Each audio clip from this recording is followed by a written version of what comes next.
तो सच में समंदर में दहशत होगी कि नहीं पता था अब तक कौन सी मिसाइल कहां से आएगी, कौन सा ड्रोन कहां से आएगा। वो रुका है तो जहाजों पर कब्जे होने लगे, इसलिए भारत ने अपने युद्धपोत तैनात किए। इससे पहले अमेरिका ने भी एक जहाज पर कब्जा किया है। ये कल की तस्वीरें अमेरिका ने जारी की कि कैसे उन्होंने ईरान के एक जहाज को कब्जाया।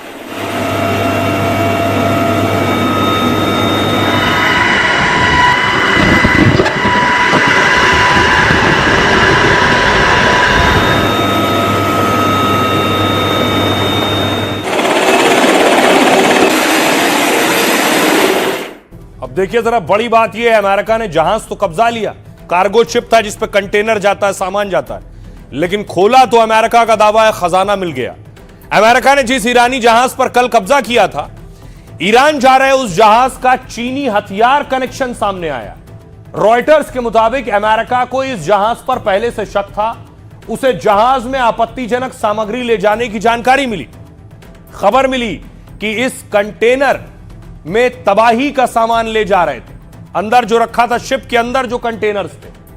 अमेरिका मानता है कि यह जहाज डुअल यूज के सामान ले जा रहे थे। डुअल यूज क्या होता है? इसका मतलब है ऐसी तकनीक और ऐसा सामान जिनका इस्तेमाल आम लोग और सैन्य गतिविधियों दोनों में हो सकता है, जैसे केमिकल उद्योगों में भी काम आते हैं और मिसाइल में भी काम आते हैं। मशीन और उनके पार्ट फैक्ट्रियों के साथ हथियार बनाने में इस्तेमाल होते हैं। ड्रोन और उसके पार्ट्स जंग वाले ड्रोन भी बन सकते हैं और आम जरूरत के भी बन सकते हैं। इलेक्ट्रॉनिक उपकरण जो सैन्य और सिविल दोनों कम्युनिकेशन के काम आते हैं। वॉल स्ट्रीट जर्नल के मुताबिक चीन से ईरान को सैन्य सामग्री भेजने का शक है। यह ईरानी जहाज टॉस्का लगातार चीन के बंदरगाहों पर आता जाता था। ट्रंप की पार्टी की बड़ी नेता निकी हेली ने भी चीन कनेक्शन की बात कही है। निकी हेली ने कहा है कोई शक नहीं कि यह जहाज चीन से ईरान जा रहा था और इसमें मिसाइल बनाने के लिए केमिकल सामान ले जाया जा रहा था। यह दिखाता है कि चीन कैसे ईरान की सरकार और सेना को सहारा दे रहा है। जंग के बीच यह ऐसी हकीकत है जिसे नजरअंदाज नहीं किया जा सकता, इसलिए चेतावनी के बाद भी जहाज नहीं रुका तो उस पर कब्जा कर लिया गया है। यह है सच। उसके बाद सुनिए जरा, अब ईरान के विदेश मंत्रालय क्या कह रहा है। तेहरान ने अभी तक ये तय नहीं किया है कि वह अमेरिका के साथ किसी नई दौर की बातचीत में हिस्सा लेगा या नहीं। हम ईरान के राष्ट्रीय हितों की रक्षा के मामले में अमेरिका के पक्ष के किसी डेडलाइन या अल्टीमेटम को स्वीकार नहीं करेंगे। यह युद्ध ईरान ने शुरू नहीं किया था। पिछले साल जून में और इस साल भी ईरान ने 2 बार अपनी राष्ट्रीय संप्रभुता की रक्षा के लिए कार्रवाई की। जब तक राष्ट्रीय हित इसकी मांग करेंगे, हम अपने देश की रक्षा करते रहेंगे। कल मैंने आपको बताया था ये जो जहाज जिस पर अमेरिका ने कब्जा किया है, ये चीन से आ रहा था। चीन को पता चला उसके देश से जा रहे जहाज पर कब्जा हुआ है तो चीन भी आग बबूला है। चीन भी गुस्से में है कि आखिर कैसे अमेरिका का जो मन हो रहा है, जो मर्जी हो रही है वो कर रहा है। इसलिए चीन ने इस पर नाराजगी जताई है कि अमेरिका की जो हरकत हॉर्मूज में हो रही है। चीन अमेरिका ने चीन से आ रहे जिस जहाज पर कब्जा किया और जिसे ईरान ने अमेरिका की समुद्री डकैती बताया, उस जहाज पर हमले से चीन अमेरिका से नाराज है। चीन के विदेश मंत्रालय ने अमेरिका पर कड़ा ऐतराज जताया है और इसे अमेरिका की गलत और खतरनाक कार्रवाई बताया है। कहा है मिडिल ईस्ट में जंग से पहले ही हालात बहुत खराब हैं, अब इस तरह के कदम हॉर्मूज रूट को आग में झोंक सकते हैं, इसलिए दोनों पक्ष समझौते का सम्मान करें और जिम्मेदारी से काम करें। विदेश मंत्रालय के बाद पहली बार जंग पर चीनी राष्ट्रपति भी बोले हैं। शी जिनपिंग ने पहली बार हॉर्मूज स्ट्रेट को खोलने की अपील की। जिनपिंग ने कहा ईरान अमेरिका जंग के बीच सऊदी अरब से मैंने बात की है। खबर है कि जिनपिंग ने बिन सलमान से फोन पर लंबी बात की। दोनों में हॉर्मूज रूट खोलने और जंग रोकने के बारे में बात हुई है।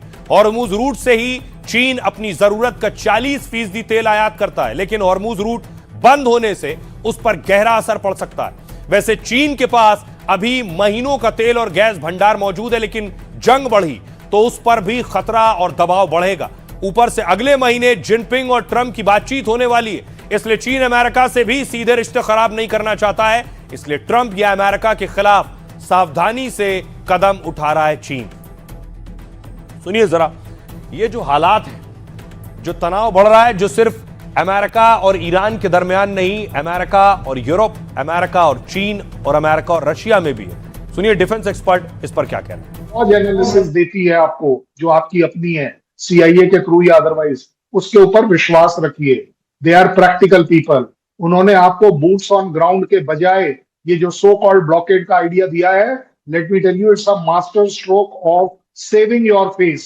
आप बहुत बड़ी मुसीबत में पड़ने वाले थे।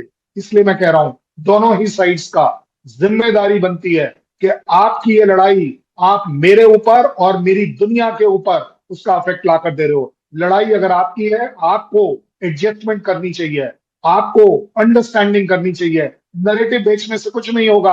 आपकी लड़ाई का खमियाजा और उसकी कीमत मैं चुकाऊंगा, मेरी दुनिया चुकाएगी। आप क्या कर रहे हैं? आप सिर्फ बोले चले जा रहे हैं। इसलिए सवाल यह है, और पहले भी यह सवाल उठ रहा था जब ईरान अटैक कर रहा था, चाहे वो अमेरिका पर अटैक कर रहा हो या ईरान अटैक कर रहा था इजराइल पर, बताया गया और दावा किया गया कि ये सारी लोकेशन और खास लोकेशन की जानकारी ईरान को चीन और रूस के जरिए मिल रही थी। अमेरिकी ठिकाने जो खास तौर से मिडिल ईस्ट में है, उनकी जानकारी चीन और रूस मुहैया करा रहे थे।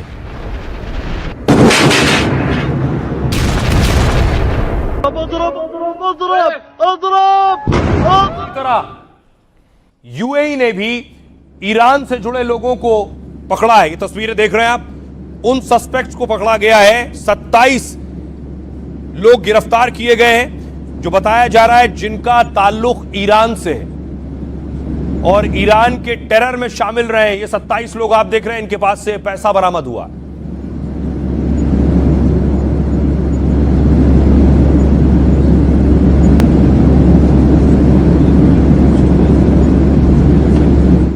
देखिए जरा दुनिया के दूसरे मुल्क कैसे ईरान की मदद कर रहे थे। अलग अलग रिपोर्ट्स के जरिए दावा किया गया है।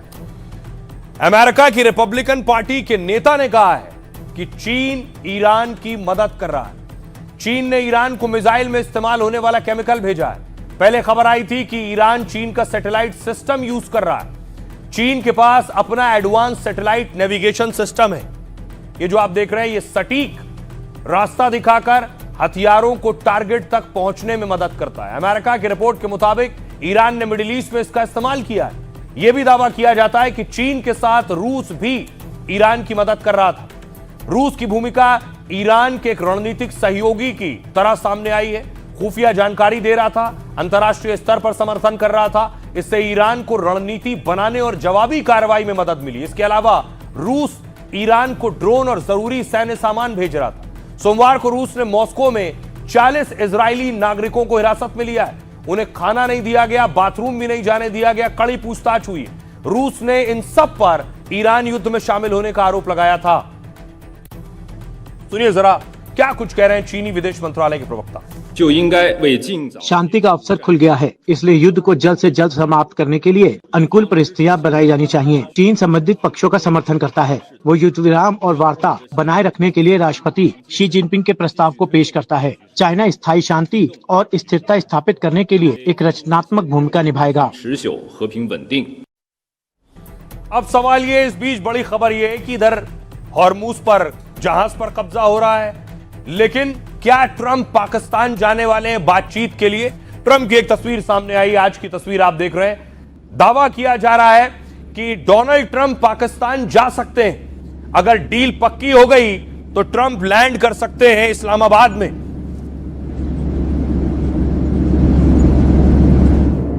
तो क्या जंग रुकवाने ट्रंप जाएंगे पाक? युद्ध विराम से पहले ईरानी जहाज पर हमला कर ट्रंप ने चौंकाया। अब ट्रंप दुनिया को हैरान करने वाला एक और फैसला ले सकते हैं। खबर है कि ईरान से शांति वार्ता में अब ट्रंप शामिल हो सकते हैं। ईरान से जंग खत्म करने की डील करने वो पाकिस्तान जा सकते हैं। दूसरे राउंड की वार्ता से पहले रॉयटर्स ने पाक सूत्रों के हवाले से दावा किया है, जिसमें कहा गया कि ईरान अमेरिका में बातचीत सही दिशा में बढ़ रही है और अगर इस्लामाबाद में अमेरिका ईरान बातचीत में सकारात्मक संकेत मिलते हैं तो डील फाइनल के लिए डोनाल्ड ट्रंप की एंट्री हो सकती है। ट्रंप दो तरीके से शामिल हो सकते हैं। पहला, सीधे पाकिस्तान जाकर। ट्रंप कह भी चुके हैं ईरान अधिकारियों से मिलने में कोई दिक्कत नहीं है। अगर वो मिलना चाहते हैं तो मुझे कोई परेशानी नहीं है, मैं मिल सकता हूं। तो क्या ट्रंप ने जो कहा है उसे पूरा करने वो पाकिस्तान जाएंगे? दूसरा तरीका है जेडी वेंस और अमेरिकी प्रतिनिधि पाक में रहे और ट्रंप ऑनलाइन जुड़ जाएं। वैसे भी अगर आपको याद हो, उपराष्ट्रपति शांति वार्ता की जानकारी तुरंत ट्रंप को दे रहे थे उस वक्त भी। पहले राउंड की शांति वार्ता में भी वेंस ने ट्रंप को 20 से ज्यादा बार कॉल किया था। तब ट्रंप एक फाइट देखने स्टेडियम में थे और रूबियो के फोन पर मैसेज देख रहे थे जेडी वेंस के। लेकिन इस बार खबर है कि ईरान अमेरिका शांति वार्ता में ट्रंप सीधे जुड़ने वाले, और दावा है कि मुनीर ने भी ट्रंप से गुहार लगाई है कि वो पाकिस्तान आए और ईरान के साथ जारी जंग को रोकने के लिए बातचीत की टेबल संभाले। ट्रंप इसका श्रेय लेना चाहेंगे। अगर आपको याद हो, ऑपरेशन सिंदूर के बाद भी सबसे पहला ट्वीट ट्रंप ने किया था। तो फिर अगर यहां शांति होती है तो ट्रंप ये क्रेडिट क्यों नहीं लेना चाहेंगे? सुनिए जरा क्या कह रहे हैं कमांडर। अमेरिकियों को फारस की खाड़ी में स्थित अपने ठिकानों से निकलने के लिए मजबूर होना पड़ेगा। उन्होंने क्षेत्र के देशों को सुरक्षा देने का वादा किया था, लेकिन आखिर में वे अपनी ही सुरक्षा सुनिश्चित नहीं कर सके और उन्हें भागना पड़ा। अमेरिका की प्रतिष्ठा टूट चुकी है। यूनाइटेड स्टेट्स ऑफ अमेरिका के राष्ट्रपति Donald Trump peace through strength के अप्रोच के साथ कार्य करते हैं और वो वर्तमान समय में ईरान की इस्लामिक रिजीम के ऊपर लगातार दबाव बनाने के लिए वो अनेक तरीके की चेतावनियां, अनेक तरीके की धमकियां भी दे रहे हैं। साथ ही साथ वो इस बात को भी कह रहे हैं कि ईरान को एक डील के लिए तैयार होना चाहिए। तो ये राष्ट्रपति डोनाल्ड ट्रंप का जो पीस थ्रू स्ट्रेंथ की फिलॉसफी के तहत काम करने का उनका जो अप्रोच है, उसके कारण से वो हमेशा से अपने एडवर्सरीज के ऊपर दबाव बनाने के लिए अनेक तरीके की धमकियां देते हैं, अनेक तरीके की चेतावनियां देते हैं। तो ईरानी सांसद और एक्सपर्ट को आपने सुना। क्या ट्रंप पाक जाएंगे बड़ी बात है, उससे बड़ी बात यह है कि वाकई शांति वार्ता भी होगी क्या? सवाल इसलिए उठ रहे हैं क्योंकि अब तक कोई पहुंचा ही नहीं है। पाकिस्तान ने तैयारियां तेज कर दी हैं। शहबाज शरीफ मीटिंग ले रहे हैं, गृह मंत्री मीटिंग ले रहे हैं, बैठक पर बैठक हो रही है। ना अमेरिका पहुंचा है, ना ईरान पहुंचा है वहां।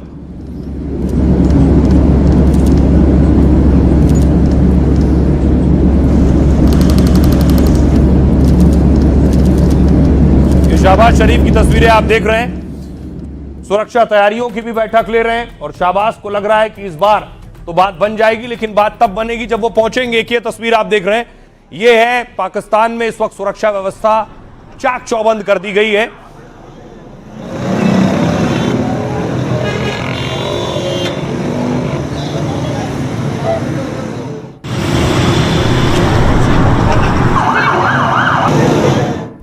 अब देखिए, तैयारी जोरदार है और मेहमान का इंतजार है। पाकिस्तान में बातचीत की तैयारी पिछले कई दिनों से चल रही है। इस्लामाबाद में फ्लैग मार्च हो रहा है, आम लोगों की आवाजाही बंद है। अमेरिका ईरान की वार्ता पर सस्पेंस है, मतलब तय नहीं है कि बात होगी, लेकिन पाकिस्तान पूरी दुनिया में प्रचार कर रहा है कि वो युद्ध रुकवा रहा है। सोशल मीडिया से लेकर पाकिस्तान की जनता तक में मजाक भी उड़ रहा है। लोग कह रहे हैं बारात का पता नहीं, लेकिन इस्लामाबाद में मंडप तैयार है। लेकिन पाकिस्तान को चिंता सिर्फ अमेरिकी और ईरानी मेहमानों की है। खबर है कि 4 अमेरिकी सैन्य विमान रावलपिंडी के नूर खान बेस पहुंचे हैं। रावलपिंडी का नूर खान एयरबेस इस्लामाबाद के बेहद करीब है और अमेरिकी सैन्य विमानों में C-17 ग्लोबमास्टर जैसे प्लेन शामिल है। यह विमान जेडी वेंस की गाड़ी और दूसरे सुरक्षा उपकरण लेकर पहुंचा है। साथ ही अमेरिकी सीक्रेट सर्विस के 22 अफसर भी पाकिस्तान में। रावलपिंडी में 10,000 से ज्यादा जवानों की तैनाती की गई है। एयरपोर्ट से इस्लामाबाद के रेड जोन की सड़कों को बंद कर दिया गया है। कुछ ये हाल है, इस तरह से सन्नाटा पसरा हुआ है पाकिस्तान में। इस्लामाबाद के कई इलाकों में पुलिस ने नया ट्रैफिक प्लान लागू कर दिया है और इस्लामाबाद पुलिस ने सोशल मीडिया पर रूट चेंज की एडवाइजरी दी। इस्लामाबाद के सेरेना और मैरियट जैसे होटलों को खाली करवा लिया गया है। साथ ही शहर के दूसरे बड़े होटलों में भी नई बुकिंग पर रोक लगा दी गई है। फिलहाल पाक के विदेश मंत्री इशाक डार लगातार ईरानी विदेश मंत्री के संपर्क में है। वो ईरानी दूतावास के जरिए भी संदेश भिजवा रहे हैं कि ईरानी प्रतिनिधि आए। अब बातचीत होगी तो ही सीज फायर होगा, क्योंकि डेडलाइन करीब है और कल रात 12 बजे के बाद सीज फायर खत्म हो जाएगा। उससे पहले पाकिस्तान कह रहा सीज फायर बढ़ा दो, लेकिन एक सीज फायर लेबनान और इजराइल के बीच हुआ है। उससे पहले देखिए जरा, इजराइल में मेमोरियल डे पर आज मौन रखा गया, श्रद्धांजलि दी गई शहीद जवानों को।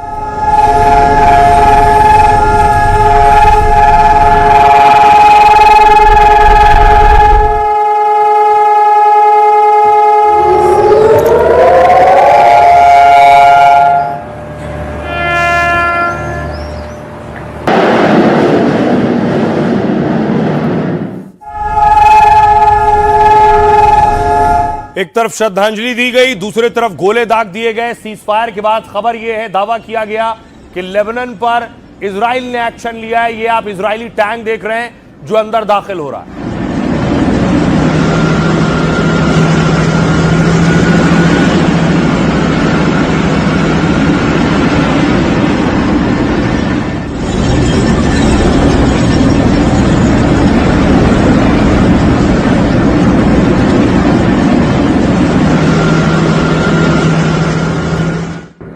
और ये हाथ लेबनान का है, ये देखिए दक्षिणी लेबनान का हिस्सा है। चारों तरफ तबाही तबाही नजर आ रही है, तबाही का ही मंजर है।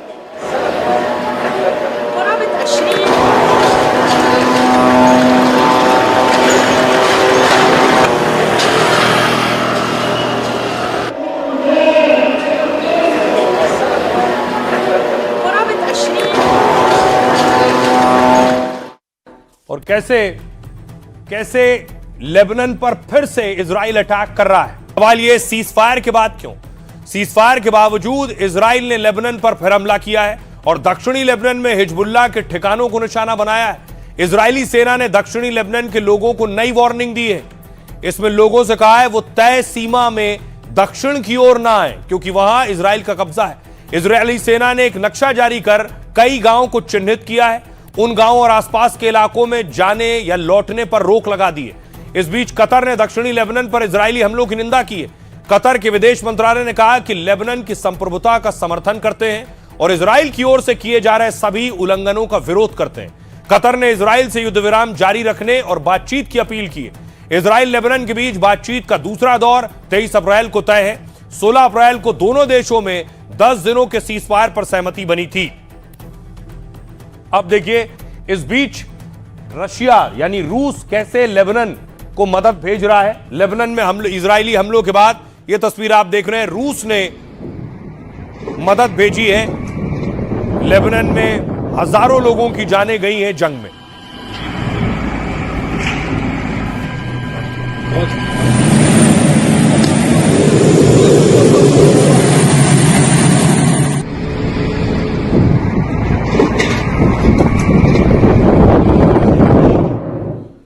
लेबनान के हालात क्या हैं? हमारे सहयोगी गजाली लेबनान में है, ग्राउंड जीरो पर मौजूद हैं, उनकी रिपोर्ट देखिए।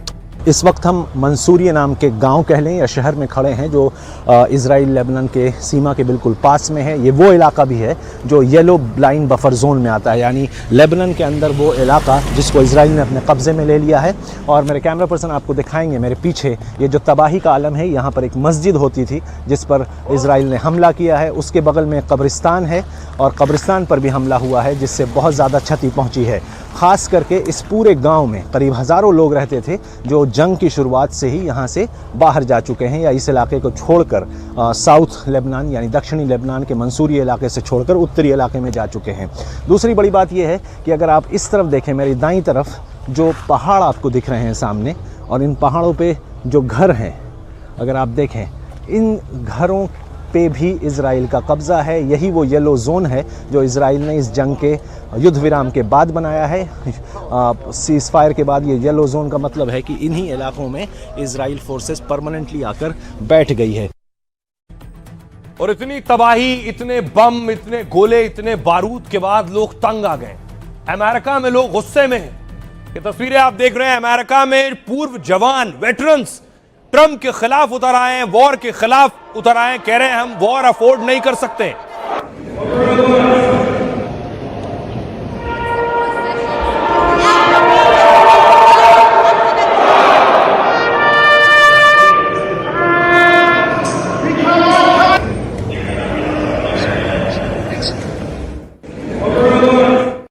तो सच ये है, इजराइल में नेतन्याहू के खिलाफ भी नाराजगी है, लेकिन अमेरिका में ट्रंप के खिलाफ नाराजगी ज्यादा है, क्योंकि लोगों को लग रहा है कि ट्रंप के लिए यह जंग नहीं थी। अमेरिका इस जंग में कूदा है और इजराइल ने अमेरिका को इस जंग में खींचा है। क्या कह रहे हैं लोग? अमेरिका में डोनाल्ड ट्रंप की युद्ध नीति का विरोध बढ़ता जा रहा है। अमेरिका की राजधानी वॉशिंगटन डीसी में पूर्व सैनिकों ने प्रदर्शन किया। प्रदर्शनकारी ईरान के खिलाफ सैन्य कार्रवाई का विरोध कर रहे थे। प्रदर्शनकारियों ने युद्ध से वैश्विक शांति पर असर पड़ने की दलील दी। अमेरिका के पूर्व सैनिक वॉशिंगटन में कैनन हाउस के बाहर जुटे थे। कैनन हाउस अमेरिकी संसद के सदस्यों का कार्यालय भवन है और यहां प्रदर्शन का मतलब होता है सीधे सांसदों तक संदेश पहुंचाना। इस बीच अमेरिकी राष्ट्रपति ट्रंप की लोकप्रियता तेजी से घट रही है।